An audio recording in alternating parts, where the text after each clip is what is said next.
Olá, bem-vindos à segunda aula, ao segundo vídeo da série de Kabbalah. Meu nome é Yair Alon e hoje a gente vai falar de um tema específico que é a questão do nome de Deus. Tá? A primeira coisa que a gente tem que ressaltar é o seguinte: na mente oriental, na mente dos cabalistas antigos, mas do Oriente em geral, o nome não tem o mesmo peso que o Ocidente, tá? Não tem o mesmo peso que no Ocidente. Para o Ocidente, o nome é uma mera etiqueta de algo ou de alguém, né?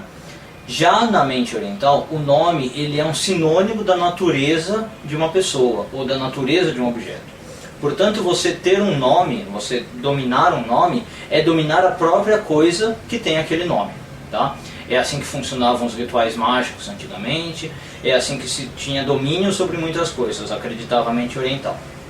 Por conta disso, Deus, de acordo com a Kabbalah, não tem um nome que possa ser pronunciado. Na verdade, ele tem um nome que pode ser pronunciado, mas é um nome que não é passado livremente para todo mundo, que não é um nome difundido, por causa dessa noção de que o nome te dá domínio sobre alguma coisa. Então, esse nome de Deus, que é extremamente sagrado e que não pode ser pronunciado, era ensinado só de mestre para discípulos. Ao longo dos tempos, né, ele foi ensinado só desse modo, e ele ficou conhecido como o nome impronunciável, o nome que não se pode pronunciar. Em hebraico a gente diz Shem HaMeforash. Né? Então o Shem HaMeforash era conhecido só por um grupo de cabalistas, um grupo de estudiosos que tinham a pronúncia correta desse nome. Hoje em dia a gente costuma se referir a esse nome, em português mesmo, como tetragrama, né? Porque ele é composto de 4 letras, o Yud, o Rei, o Vav e no final repete o Rei, e essas 4 letras então são literalmente chamadas de o tetragrama, né? Mas o nome hebraico dele é o Shem HaMeforash.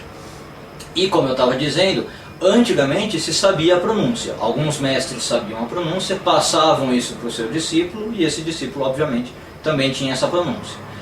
Hoje em dia a gente perdeu essa pronúncia, não se tem mais um registro de como que se pronuncia corretamente esse nome, porque na verdade também tem um problema, o hebraico não escreve as vogais. Então a gente tem quais são as consoantes, né, do nome, que são Y, H, VH, como se fosse isso passando para o português. Mas a gente não sabe se é preenchido com A, com E, com I, quais são as vogais que são usadas nisso. Né? Além disso, o próprio nome não era passado por escrito, né? Era uma transmissão oral de mestre para discípulo. Então, quando os últimos discípulos que tinham pronúncia foram morrendo, essa pronúncia também foi perdida até os tempos de hoje.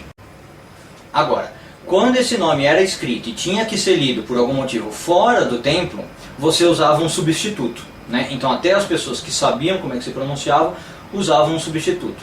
Os 2 substitutos mais comuns e que são usados até hoje quando um judeu vê o tetragrama escrito são Adonai, é a primeira substituição, que significa literalmente meu Senhor, né? Então um judeu vê escrito o tetragrama, ele lê Adonai automaticamente.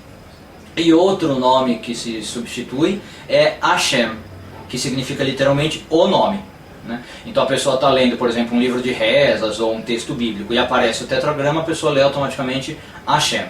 Eu acho que até mais comum seja o Hashem do que o Adonai. Entre os 2 substitutos é mais comum o tetragrama ser lido como Hashem do que Adonai. O Adonai ficou um pouco mais restrito para a reza, quando o tetragrama é usado na reza, né? Quando você vai usar num contexto mais aberto, numa aula, numa conversa com um amigo, você põe Hashem mesmo, que significa o nome. Então com isso a gente encerra o nosso segundo vídeo sobre Kabbalah, que hoje tratou do assunto Kabbalah e o nome de Deus, a questão do nome divino. Também vou deixar aqui meu e-mail, se vocês quiserem entrar em contato, tiverem alguma dúvida e quiserem escrever para mim, fiquem à vontade. Também deixo aqui meu número de celular, podem ficar à vontade para ligar e conversar comigo, tá bom? Muito obrigado, até uma próxima.